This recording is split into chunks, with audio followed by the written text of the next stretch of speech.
Hello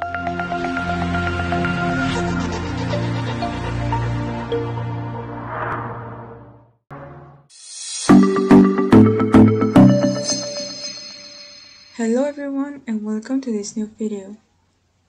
In this video, we will discuss the notion of array in C#. First of all, what is an array in programming? Arrays are actually a data structure that will allow us to store several variables of the same type.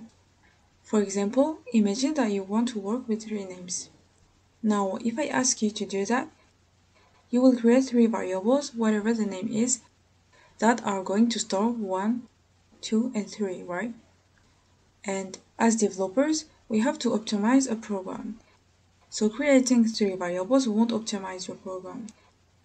That's why we will create a single array that will create our 3 variables. To do this in C#, you have to enter the variable type you want to enter in the array. So here int, then put the square brackets, a space, and name this int array numbers, for example.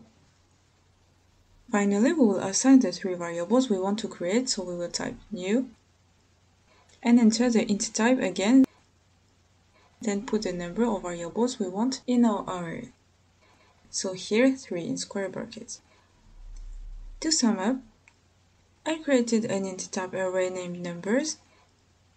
Then I will assign it 3 variables by making a memory allocation in my array for 3 int variables.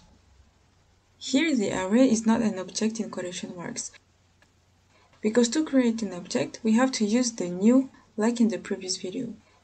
In short, we have a class named array in the system. And when we add new, we will create an instance of this class and thus an object. That's why we will allocate memory here. Now that we have created our array, we can access these items using an index that we will put in the square brackets. In C# and generally in programming languages, the first element of an array doesn't start with an index, but with 0. For example, if we have 3 items in our array like here, we will have 0, 1, and 2, and not 1, 2, and 3, as we might think of as an index. Furthermore, we would like to give values to the items of our array. First, you need to name this array here numbers, and put the index of the item in the square brackets. The one you want to assign the value, then put an equal sign and choose the value you want to give it. Moreover, if you already know the values you want to insert in your array, you can also add in braces the values you want and in order of the items. We'll go into more detail about what we can do with arrays in another section of our course.